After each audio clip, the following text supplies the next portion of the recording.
स्वागत है आपका दिव्य हिमाचल टीवी में। मैं हूं दीक्षा शर्मा। शाम के 6 बज चुके हैं और प्रदेश की तमाम खबरों के साथ हम आपके समक्ष आ चुके हैं। कई लेटेस्ट अपडेट्स आज इस बुलेटिन में हम आपके साथ साझा करने वाले हैं। देखिए, खासतौर पर बड़ी बात करेंगे राज्य सरकार के नए कदम को लेकर। ये सुप्रीम कोर्ट का दरवाजा अब राज्य सरकार की ओर से खटखटाया जा रहा है। सीनियरिटी से जुड़ा मामला है। दोहरा कदम सीनियरिटी के मामले में राज्य सरकार की ओर से उठाया गया है। हाल ही में शीतकालीन सत्र के दौरान एक बिल पारित किया गया है जो बिल्कुल सीनियरिटी न देने को लेकर ही है। कॉन्ट्रैक्ट पीरियड के दौरान ये सीनियरिटी नहीं दी जाएगी और दूसरा कदम एक और सरकार उठाने जा रही है। सुप्रीम कोर्ट का दरवाजा इसके लिए राज्य सरकार ने खटखटाया है। कर्मचारियों पर इसका क्या इंपैक्ट रहने वाला है, जानकारी आप तक पहुंचाएंगे। दूसरी बड़ी बात करेंगे आउटसोर्स भर्ती को लेकर, क्योंकि लगातार ये आउटसोर्स भर्ती का मामला उलझता जा रहा है। अब इसके बाद नया क्या मोड़ सामने आया है आउटसोर्स भर्तियों में, ये भी जानकारी हम आप तक पहुंचाने वाले हैं।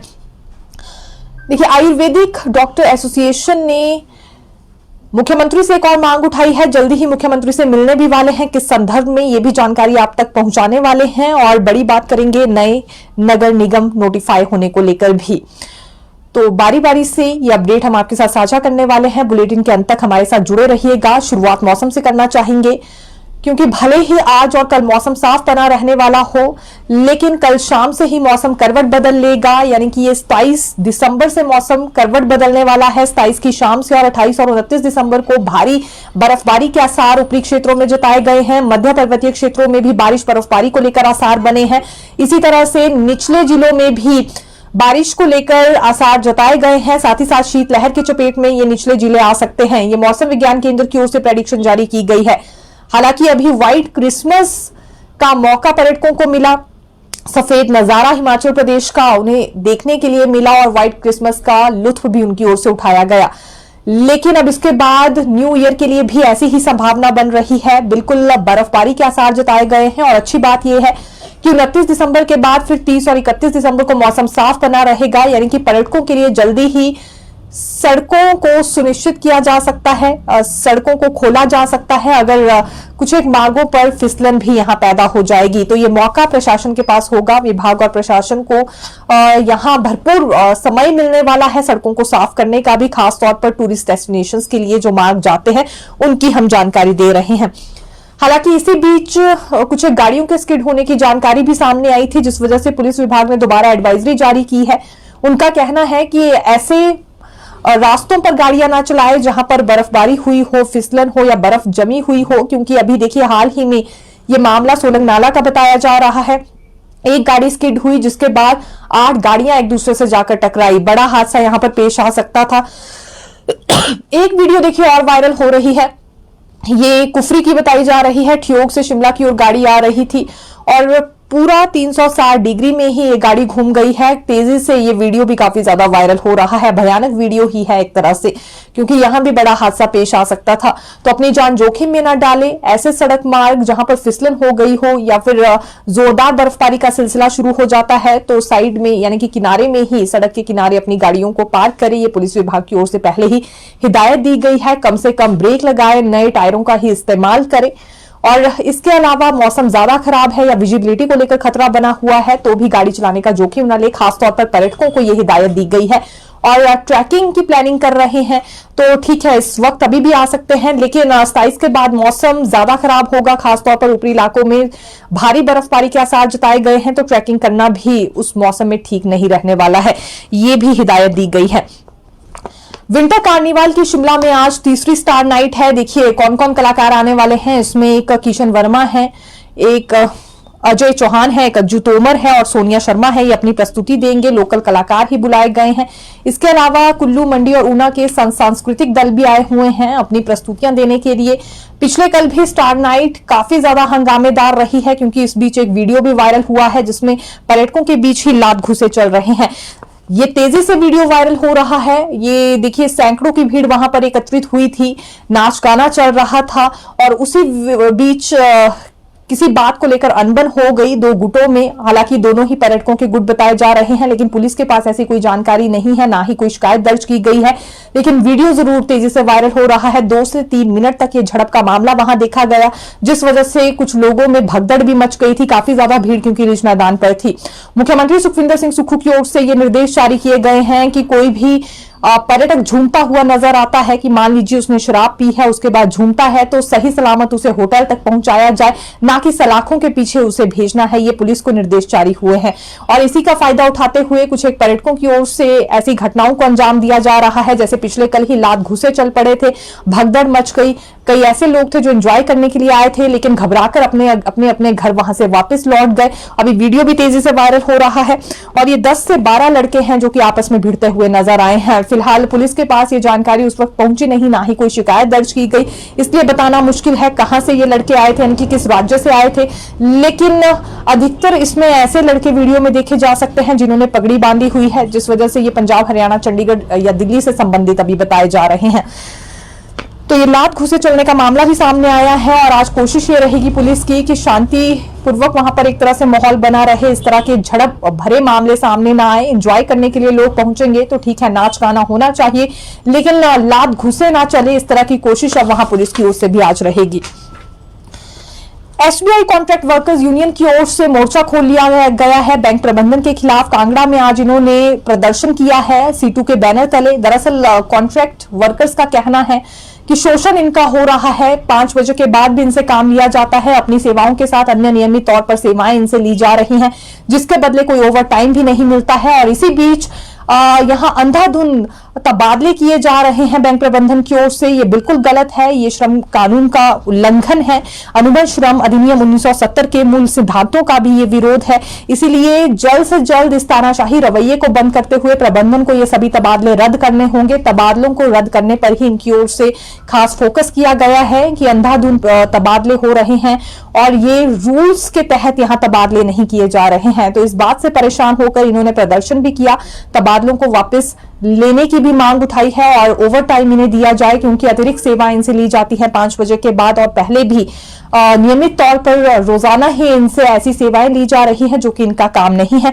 इसका भी आज ये विरोध दर्शाते हुए नजर आए हैं। ओवर टाइम तो दिया नहीं और मामूली वेतन पर ही पिछले कई वर्षों से सेवाएं दे रहे हैं, ये भी कैजुअल वर्कर्स की ओर से यहां पर जानकारी दी गई है। देखिए, पांवटा साहिब में बीते कल एक बड़ी घटना पेश आ गई थी। गोदाम में आग लगने का मामला सामने आया था। गोदाम अली ट्रेडर्स के नाम से बताया जा रहा है। हालांकि एक कबाड़ खाना है जहां पर आग कुछ इस तरह से भड़क गई, 4 महिलाएं इसकी चपेट में आ गई और एक 4 वर्षीय बच्ची जिंदा ही जल गई है। हालांकि चारों महिलाओं में एक महिला गंभीर रूप से भी जल गई है। 25% शरीर महिला का जला है, इसे पीजीआई रेफर कर दिया गया था। अन्य महिलाओं का उपचार सिविल अस्पताल में ही चल रहा है। लेकिन परिजनों ने यहां पर कुछ एक सवाल उठाए हैं और जांच में यह भी पता चला है कि इस गोदाम में एक प्लास्टिक का कारखाना भी खोला गया है। तो आखिरकार किसकी इजाजत से यह प्लास्टिक का कारखाना वहां पर शुरू किया गया था, क्योंकि इसमें प्रदूषण नियंत्रण बोर्ड की भी सहमति नहीं है, अनुमति एक तरह से नहीं ली गई है। दूसरी बात कि इलेक्ट्रिसिटी कनेक्शन कैसे इस गोदाम को मिल गया, ये भी परिजनों ने और अन्य स्थानीय लोगों ने सवाल उठाए हैं। ग्रामीण आबादी के बीच इस तरह के कारखाने शुरू कर दिए जाते हैं और कोई भी विभाग सुध नहीं लेता है, ना इनके ऊपर कोई चेकअप करता है और कोई जांच इनके ऊपर नहीं रखी जाती है कि किस तरह से काम किया जा रहा है और किस काम को ये अंजाम दे रहे हैं। तो यहां भी परिजनों की ओर से और स्थानीय लोगों की ओर से कई तरह के सवाल उठाए गए हैं। जल्द से जल्द जांच की जाए ये गोदाम किसका है, क्योंकि जिन लोगों का गोदाम है अली ट्रेडर्स के नाम से बताया जा रहा है, वो मौके पर भी मौजूद नहीं है। फौरी राहत के तौर पर भी महिलाओं को और इनके परिजनों को कुछ नहीं दिया गया है। जिंदा बच्ची जल गई है 4 साल की, लेकिन कोई भी नेता तक उनसे वहां मिलने नहीं गया, कोई अधिकारी मिलने नहीं गया, ना विभाग की ओर से कोई संज्ञान लिया जा रहा है। यह आरोप वहां पर स्थानीय लोगों की ओर से लगाया गया है। इनका यह भी मानना है कि पांवटा साहिब में कई ऐसे कारखाने खोल दिए गए हैं जिसमें प्लास्टिक का प्रयोग या दुरुपयोग किया जा रहा है और ये बिना अनुमति के ही प्लास्टिक के कारखाने वहां जगह जगह खुले हैं। इसकी जांच होना बहुत ज्यादा जरूरी है, ये चिंताजनक विषय है। ये भी ग्रामीणों की ओर से आज वहां पर तर्क दिए गए हैं। मुख्यमंत्री सुखविंदर सिंह सुक्खू कर्नाटक के बेलगावी में कांग्रेस वर्किंग कमेटी की बैठक में शामिल हुए हैं और देखिए बैठक अभी चल ही रही थी। हालांकि इसमें सोनिया गांधी और प्रियंका गांधी वाड्रा दोनों ही मौजूद नहीं रही। राहुल गांधी ने जरूर इस मीटिंग में भाग लिया है। कई बड़े मुद्दों को लेकर चर्चा हुई है और नई रणनीति भी इसमें कांग्रेस की ओर से तैयार की गई है। अब महात्मा गांधी के रास्ते पर ही कांग्रेस चलने वाली है, ये तर्क यहां कांग्रेस के नेताओं की ओर से दिए जा रहे हैं। हालांकि बड़ी बात यह है कि प्रतिभा सिंह भी इस मीटिंग में शामिल होने के लिए गई है और डेप्यूटी सीएम मुकेश अग्निहोत्री भी गए हैं। ये दरअसल पिछले कल ही रवाना हो गए थे और आज सुबह ही कर्नाटक में पहुंचे। उसके बाद एक रैली में भी इनकी ओर से भाग लिया गया और फिर ये कांग्रेस वर्किंग कमेटी की बैठक में भी शामिल हुए हैं, जिसमें हिमाचल के भी कई मुद्दों को लेकर चर्चा हुई है। मुख्यमंत्री सुक्खू इसके बाद दिल्ली लौट आएंगे और फिर केंद्रीय मंत्रियों से मुलाकात करने वाले हैं, जिसमें जीएसटी मुआवजा देने पर ये मांग रखने वाले हैं, अपनी बात कहेंगे। वहीं इनका कहना है कि रेवेन्यू डेफिसिट ग्रांट भी कम कर दी गई है, इसे बढ़ाने पर भी ये अपनी ओर से तर्क देने वाले हैं। लोन लिमिट भी कम कर दी गई है, तो ये भी विषय इनकी ओर से केंद्रीय मंत्रियों के समक्ष उठाया जाएगा। लेकिन क्या आप जानते हैं, ये जो कांग्रेस वर्किंग कमेटी की बैठक हुई है काफी ज्यादा महत्वपूर्ण मानी जा रही है पीसीसी के गठन के लिए भी। अभी प्रदेश कांग्रेस कमेटी को भंग कर दिया गया है, लेकिन जल्दी ही इसका गठन हो सकता है और हिमाचल की पीसीसी को लेकर भी इसमें चर्चा हुई है, ये माना जा रहा है। प्रतिभा सिंह की ओर से कुछ फीडबैक्स भी दी गई हैं। बड़ी जानकारी ये है कि हो सकता है यहां कार्यकारी अध्यक्ष का फॉर्मूला ही युवा कांग्रेस की कार्यकारिणी में अपनाया जाए। ये हालांकि चर्चा जरूर है, लेकिन जब गठन होगा तभी सही से यहां जानकारी हो पाएगी, मिल पाएगी और इसकी पुष्टि भी हो पाएगी। स्कूल लेक्चर न्यू इकोनॉमिक्स में 3 अभ्यर्थी रिजेक्ट कर दिए गए हैं। तीनों अभ्यर्थी डॉक्यूमेंट वेरिफिकेशन के दौरान नहीं पहुंचे थे लोक सेवा आयोग के कार्यालय में, इस वजह से इन्हें रिजेक्ट किया गया है। वहीं जेईई का परिणाम घोषित कर दिया गया है। ये लोक सेवा आयोग की ओर से सिविल सप्लाई कॉर्पोरेशन के लिए ली गई जूनियर असिस्टेंट परीक्षा का परिणाम घोषित हुआ है। 22 सितंबर को पेपर 1 पेपर 2 हुआ था। इसमें 88 अभ्यर्थियों को शॉर्टलिस्ट कर दिया गया है। डॉक्यूमेंट वेरिफिकेशन 16 और 18 जनवरी को होने वाली है और इसमें डॉक्यूमेंट ओरिजिनल लाने के लिए कहा गया है अभ्यर्थियों को। बाकी जानकारी वेबसाइट पर जाकर चेक कर सकते हैं। लोक सेवा आयोग के कार्यालय में ही ये डॉक्यूमेंट वेरिफिकेशन इनकी होने जा रही है। 5वीं और 8वीं के छात्रों के लिए एक बड़ा फैसला होने जा रहा है। ये केंद्र सरकार की ओर से निर्णय लिया गया है कि जो 5वीं और 8वीं की बोर्ड की परीक्षाएं रहती हैं, इसमें छात्रों को प्रमोट नहीं किया जाएगा। मान लीजिए कोई छात्र फेल है तो उसे एक मौका जरूर मिलेगा, लेकिन उसे एक मौके के बाद भी अगर वो उस विषय में फेल हो जाता है तो वो फेल ही कंसिडर होगा, उसे प्रमोट नहीं किया जाएगा। ये दरअसल अभी राज्य सरकार की ओर से यहां निर्णय लिया जाना है कि किस तरह से इस फैसले को लागू किया जाए, लेकिन नए सत्र तक का इसके लिए अब इंतजार करना होगा। कारण ये है जो समर क्लोजिंग स्कूल्स हैं वहां पर 5वीं और 8वीं कक्षा के बोर्ड एग्जाम्स हो चुके हैं। वहीं विंटर क्लोजिंग स्कूल्स में अभी 12 फरवरी के बाद परीक्षाएं होनी हैं और 31 मार्च तक रिजल्ट आ जाएगा। लेकिन ये प्रदेश सरकार को अभी फैसला लेना है और ये केंद्र सरकार द्वारा लिया गया निर्णय किस तरह से हिमाचल प्रदेश में लागू करना है, अंतिम मोहर इस पर राज्य सरकार की ही रहेगी। लेकिन एक बात इसमें क्लियर हो चुकी है कि पहले जैसे कक्षाओं में प्रमोट कर दिया जाता था कि 5वीं की कक्षा में कोई बच्चा फेल हो गया है तो अगली कक्षा में उसे प्रमोट कर देते थे। अब ऐसा नहीं होगा। अगर बच्चा फेल है तो 2 महीने बाद फिर से उसकी परीक्षाएं ली जाएंगी। 2 महीने बाद भी अगर वो फेल होता है तो फेल ही उसे कंसिडर किया जाएगा। 5वीं में ही उसे दोबारा से बैठना पड़ेगा। 6ठी में उसे प्रमोट नहीं किया जाएगा, क्योंकि इसका एक बड़ा असर हमें शिक्षा की गुणवत्ता पर देखने के लिए मिल रहा है। लगातार जो शिक्षा का स्तर है वो गिरता जा रहा है। और दूसरी बात यह है कि 10वीं और 12वीं के बोर्ड में फिर ये बच्चे फंस जाते हैं, वहां इन कक्षाओं को क्लियर करना इनके लिए बेहद ही मुश्किल हो जाता है। इसीलिए अब बच्चों को प्रमोट ना करते हुए अगर फेल हैं तो उन्हें फेल ही कंसिडर किया जाएगा। हालांकि एक मौका जरूर दिया जाएगा दोबारा परीक्षाओं के लिए। ये निर्णय केंद्र सरकार की ओर से लिया गया है, लेकिन अभी राज्य सरकार इसे किस ढंग से लागू करती है देखना रोचक रहेगा। नए सत्र से ही फिलहाल ये बदलाव हो सकता है 5वीं और 8वीं की बोर्ड कक्षाओं के लिए। देखिए, नगर परिषद हमीरपुर में भी आज एक जानकारी सामने आई है। कांग्रेस समर्थित अध्यक्ष को हटा दिया गया है। और देखिए, ये भी एक बड़ा सवाल आपके मन में आ रहा होगा कि कांग्रेस समर्थित अध्यक्ष था, लाजमी सी बात है, अध्यक्ष के पद पर है तो कांग्रेस मेजॉरिटी में होगी, तो फिर क्यों इसे हटाया गया। तो पूरी जानकारी पहले तो हम आप तक पहुंचाते हैं कि क्या है। देखिए, इसे हटाने के लिए वीरवार को यानी कि आज के दिन अविश्वास प्रस्ताव लाया गया था और एसडीएम की अध्यक्षता में इसे हटा दिया गया है। लेकिन अध्यक्ष की ओर से पहले ही वोटिंग से पहले ही इस्तीफा दे दिया गया था, लेकिन उसके बावजूद भी वोटिंग करवाई गई और 4 ही वोट्स इससे पड़ी। इसके इसके अलावा बाकी जो वोट्स थी वो बीजेपी के पार्षदों की थी। ये जो कांग्रेस समर्थित अध्यक्ष बताए जा रहे हैं ये पहले भाजपा में ही थे, लेकिन इन बिटवीन कांग्रेस में शामिल हो गए थे और कांग्रेस के यहां पर 4 ही पार्षद थे। तो जिस वजह से 4 ही पार्षदों की वोट इन्हें पड़ी और इस वजह से इस्तीफा भी इन्हें पहले ही देना पड़ा। इस बात को भली भांति जानते थे कि जो भाजपा के पार्षद हैं वो इनके विरुद्ध हो गए हैं जब से लेकर ये कांग्रेस में शामिल हुए थे। 2021 में ही दरअसल ये यूं तो कांग्रेस में शामिल हो, ये माफी चाहेंगे, 2021 में ये चुनाव हुए थे, उस वक्त भाजपा में थे और इन बिटवीन अभी कुछ समय पहले 1 से 1.5 साल पहले ही इन्होंने कांग्रेस में अपनी भागीदारी दिखा दी थी, कांग्रेस में शामिल हो गए थे।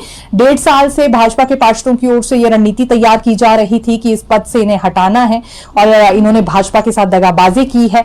जब कांग्रेस की सरकार बनी तो कांग्रेस के ही समर्थित हो गए, कांग्रेस समर्थित अध्यक्ष के नाम से ही जाने जाने लगे, तो ये उचित नहीं है। 1.5 साल से कोशिश कर रहे थे और अब जाकर अध्यक्ष को हटा दिया गया है। तो ये नगर परिषद हमीरपुर में वाकया सामने आया है।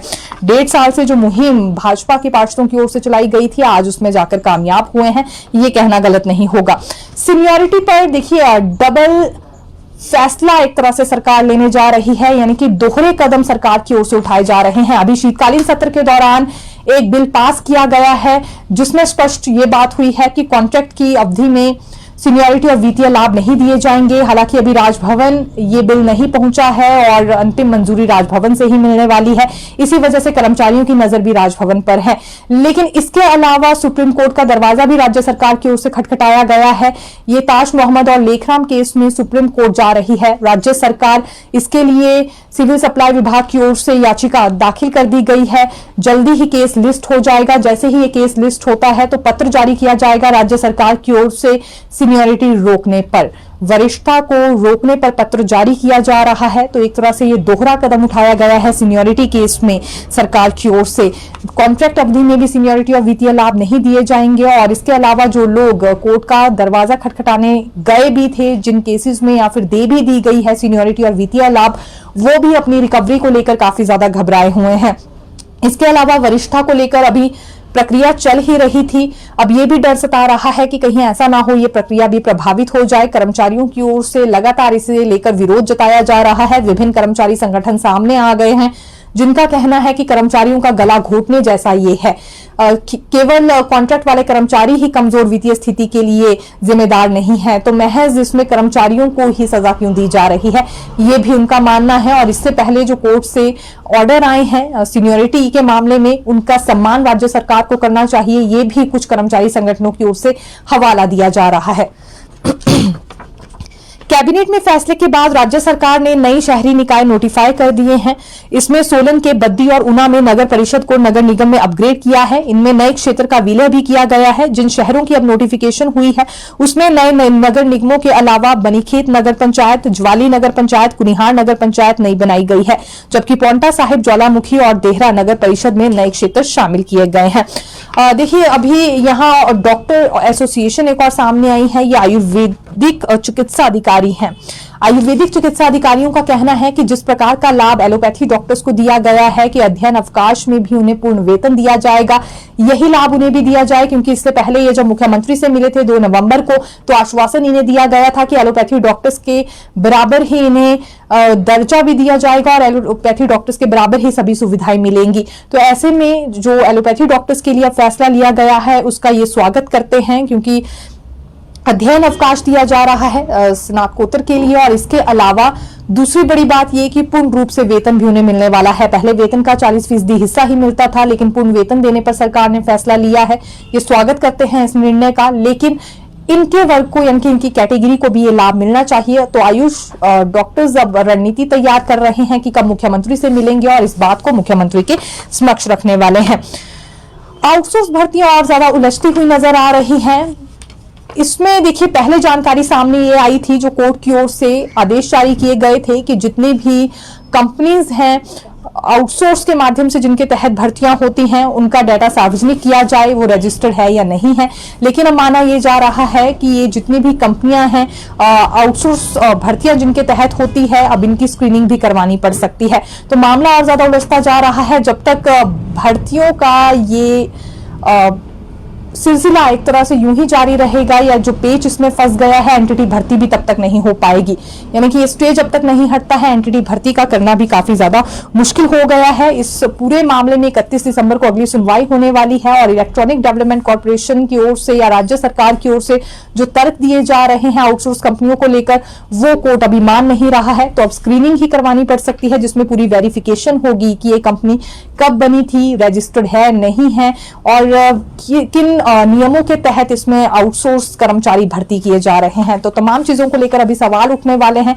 डाटा तो क्योंकि सार्वजनिक किया नहीं गया है आउटसोर्स कंपनियों का और लगातार इस बीच भी भर्तियां हो रही थी। हालांकि अभी भी देखिए गेस्ट टीचर भर्ती को लेकर यहां फैसला सरकार ने ले लिया है, भले ही ये 2025-26 के सत्र में होनी हो।